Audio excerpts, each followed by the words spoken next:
Saudara-saudara yang terkasih dalam nama Yesus Kristus, firman Tuhan di hari Minggu ini tertulis dalam Kisah Para Rasul 11 ayat 1 sampai 18. Demikian pembacaan firman Tuhan. Petrus mempertanggungjawabkan baptisan Kornelius di Yerusalem.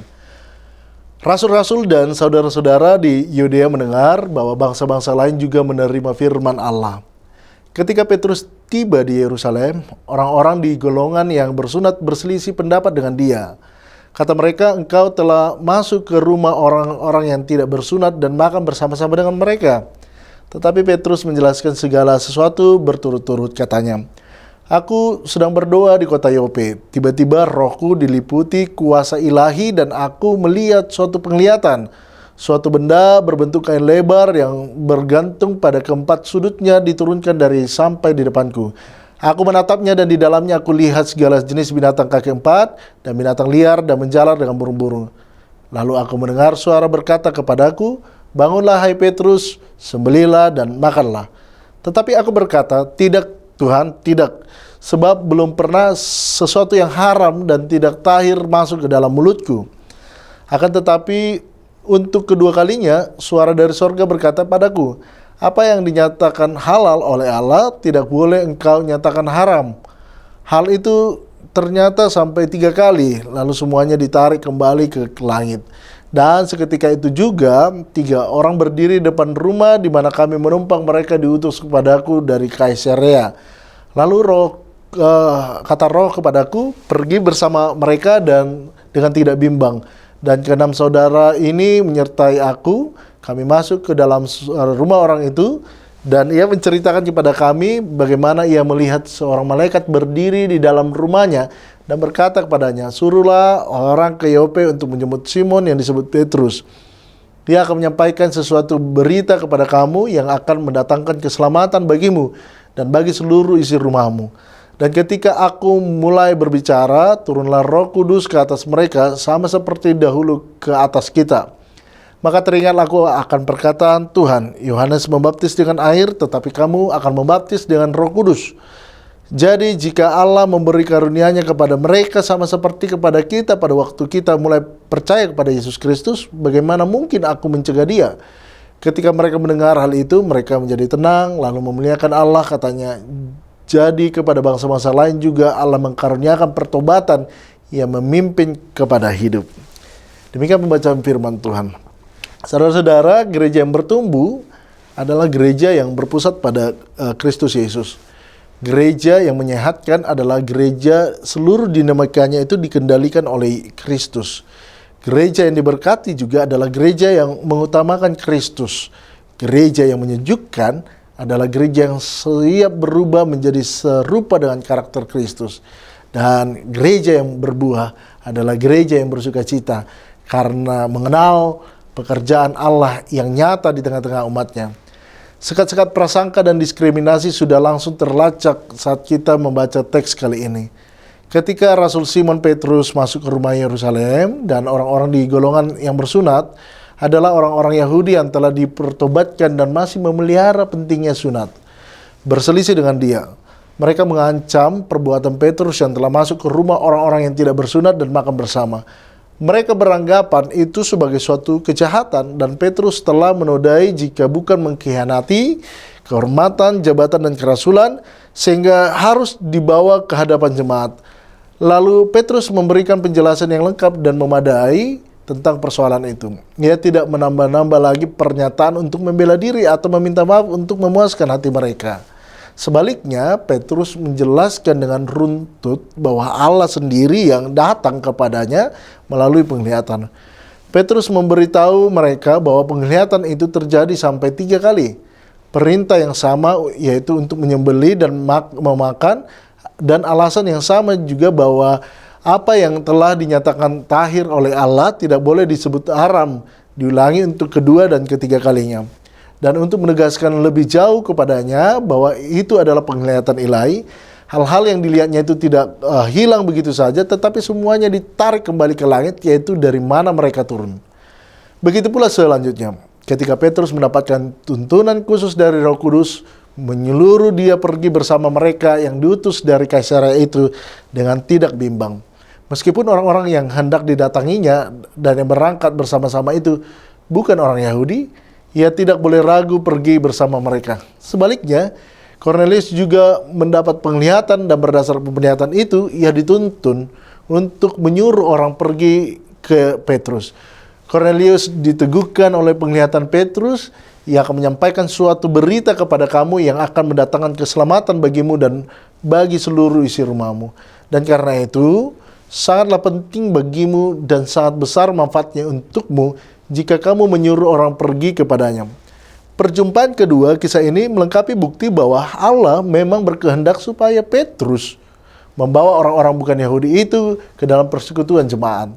Juga menegaskan peran Roh Kudus dalam mengubah pandangan yang sudah terkotak-kotak kaku tersebut, mengubahkan hati mereka yang terbelenggu oleh tradisi menjadi hati yang hangat, penuh kasih, dan menghapuskan sekat-sekat prasangka dan diskriminasi dari mereka.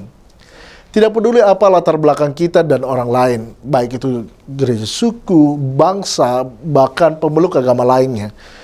Tugas membangun perjumpaan atau jembatan dengan memulihkan relasi antara manusia adalah pekerjaan yang tidak mudah, kalau tidak dapat dikatakan mustahil. Namun dengan mendapat pembacaan kali ini, kita diajar Tuhan melalui sosok serta sikap pelayanan seorang Rasul Petrus bahwa penghapusan sekat-sekat itu adalah pekerjaan Roh Kudus, baik di dalam gereja dan berwujud dalam kehidupan nyata kita dengan sesama manusia. Serta segala ciptaan Tuhan di dunia ini, ketika kita tidak berburuk sangka kepada siapapun, dengan waspada tetap bersedia menerima siapapun yang ada di lingkungan kita dan berani memberikan ruang yang berbeda, saling menghargai, menghormati, dan tulus mengasihi tanpa ada membedakan satu sama lain. Karena kita pun sudah dan selalu diterima Tuhan apa adanya. Perikop ini menunjukkan rasul-rasul lain juga tidak dapat menerima Petrus yang masuk ke rumah yang bukan Yahudi, bahkan memberitakan Injil kepadanya. Berita itu tentu menumbuhkan kegemparan dan para rasul juga berselisih tentang apa yang dilakukan oleh Petrus. Akan tetapi, Petrus dengan sabar, dia menjelaskan kepada rasul-rasul lainnya. Petrus tidak berdebat secara teologis dengan mereka. Petrus menyaksikan penglihatan yang dia alami dan bagaimana Tuhan menuntunnya kepada Cornelius, serta menjelaskan arti penglihatan itu bahwa Tuhan juga mengasihi bangsa-bangsa lain. Mereka menerima kesaksian Petrus dengan positif. Mereka pun dapat menyimpulkan secara tepat, yaitu Allah juga mengkaruniakan pertobatan yang memimpin kepada kehidupan bangsa-bangsa lain. Nah, dari berikut ini, kita dapat belajar 3 hal penting. Yang pertama, jika kita di posisi sebagai orang yang menyampaikan kehendak Allah, dan ada pendengar yang meminta tanggung jawab, maka kita harus mau bertanggung jawab secara sabar dan lembut. Sama seperti yang dilakukan oleh Petrus. Yang kedua, jika kita di posisi sebagai penerima pesan perihal kehendak Allah, sekalipun kita tidak suka dengan isi pesan itu, ya kita meresponnya secara positif, bukan menyalahkan pesan atau menyampaikan siapa yang menyampaikan pesan itu. Yang ketiga, kehendak Allah itu sudah pasti yang terbaik. Oleh karena itu, ketika rasul-rasul mengetahui bahwa penginjilan kepada Cornelius adalah kehendak Allah, mereka menjadi begitu tenang dan bersuka cita. Hal itu mengindikasikan bahwa mereka tidak ingin melakukan sesuatu yang di luar kehendak Tuhan. Jadi kita harus mencari, mencintai, mengenal, mempercayai kehendak Tuhan, serta melakukannya dengan setia. Kita juga harus siap menyampaikan pesan kehendak Allah kepada orang-orang yang ada di sekitar kita. Kesombongan umat Tuhan juga bisa terjadi karena mereka tidak sadar bahwa mereka juga adalah bangsa pemberontak, sama seperti bangsa-bangsa lain. Israel adalah bangsa pemberontak, bahkan mereka memberontak dengan cara yang lebih jahat daripada bangsa-bangsa lain di sekitar mereka. Jika mereka yang jahat, bahkan lebih jahat daripada bangsa-bangsa lain dapat dipanggil oleh Tuhan menjadi umatnya, berarti hal yang membuat mereka menjadi umat Tuhan adalah kemurahan hati Allah, bukan kebaikan mereka. Jika mereka menjadi umatnya hanya karena kemurahan hati Tuhan, bukankah Tuhan juga berhak memanggil bangsa-bangsa lain dengan kemurahan hati yang sama? Murid-murid Yesus pun ternyata ada yang belum memahami hal ini. Mereka masih menganggap bangsa mereka lebih unggul daripada yang lain. Padahal Petrus dengan sangat jelas menyatakan di dalam khotbah di Yerusalem bahwa Israel lah yang memangku anak Allah di atas kayu salib. Tidak ada bangsa lain di dunia ini yang melakukan dosa sebesar Israel itu. Apalagi yang bisa dibanggakan dari bangsa Israel, pemilik Taurat yang melanggar Taurat, umat Sang Mesias yang membunuh Sang Mesias, umat Allah yang membunuh murid-murid Kristus. Tidak ada yang dapat dibanggakan oleh Israel selain fakta bahwa Allah tetap sabar terhadap mereka. Maka Petrus pun berusaha menjelaskan rencana Allah untuk memanggil bangsa-bangsa lain, sama seperti dia telah memanggil Israel. Dia menceritakan penglihatannya dan penglihatan yang dilihat oleh Kornelius pada suatu hal yang sangat unik dari penglihatan kedua orang ini. Keunikannya adalah bahwa Petrus melihat binatang-binatang haram dalam penglihatannya, sedangkan Kornelius dia melihat seorang malaikat Allah. Seorang rasul yang melihat binatang-binatang haram dan seorang kafir melihat malaikat. Penglihatan Petrus mengajarkan bahwa dia tidak boleh menganggap haram apa yang Tuhan tidak anggap haram. Sedangkan penglihatan Kornelius, dia mengajarkan bahwa dia telah diperkenankan oleh Tuhan dan tidak dianggap najis. Tuhan banget begitu bijaksana dalam dua penglihatan ini. Pengalaman Petrus ini membuat dia belajar untuk tidak menganggap orang lain najis. Ternyata penglihatan ini bukan hanya untuk mengajar Petrus saja, tetapi juga untuk mengajar orang-orang yang lain, orang Yahudi lain untuk telah menjadi murid Yesus. Mereka juga perlu tahu bahwa Tuhan tidak mau mereka menyebutnya dengan orang lain najis.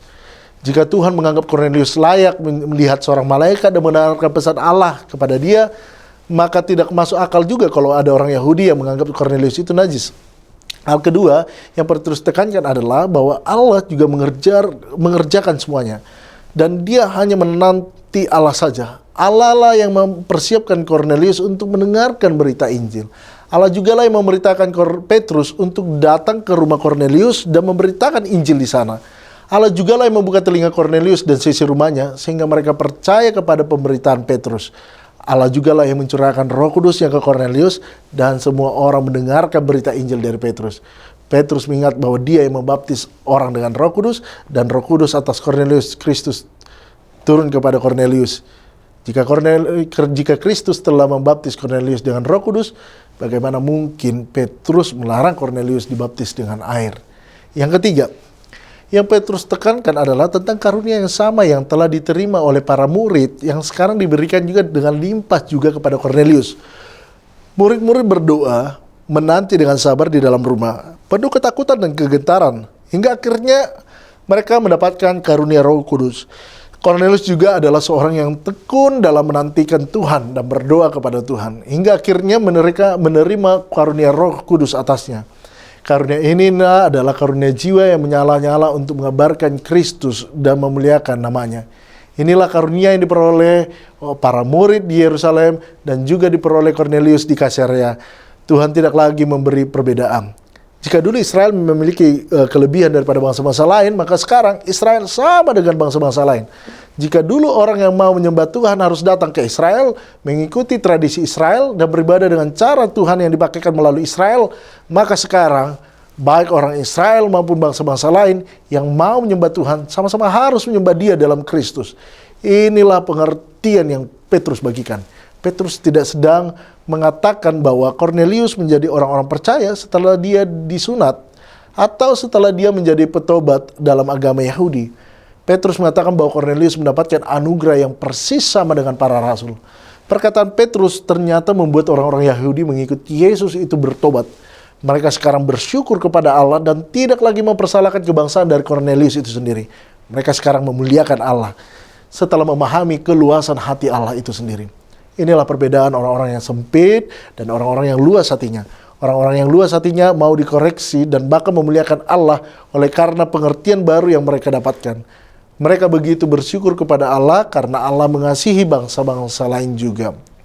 Kiranya Tuhan memberikan kepada kita hati yang luas dan menerima kelompok-kelompok lain yang berbeda yang telah diperkenankan oleh Tuhan.